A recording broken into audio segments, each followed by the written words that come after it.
Ассалаумағалейкум қазақ елі, ассалаумағалейкум құрметті бауырлар.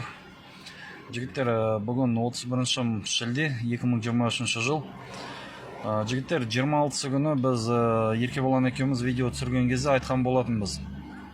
Егерде аптаның соңына дейін бізге нақты жауап келмейтін болса, аппарат президентідан 1 қыркүйектен кейін кірген көліктер туралы, ол кезде біз өзіміздің жоспарлағанымызды іске асырамыз деп, жоспарларымызды.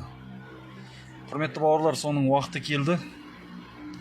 Міне бүгін уже дүйсенбі 31 шілде. Осы күнге дейін әлі бізге ешқандай жауап жоқ аппарат президенттен.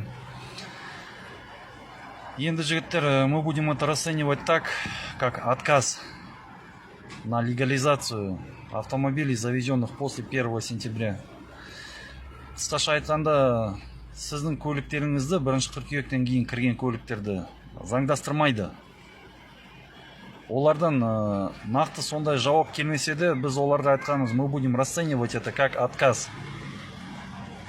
Болды уже, шыдайтын уақыт бітті. Олардан да жауап жоқ, күтетін уақыт жоқ. Оларды күтіп жүре бермейміз.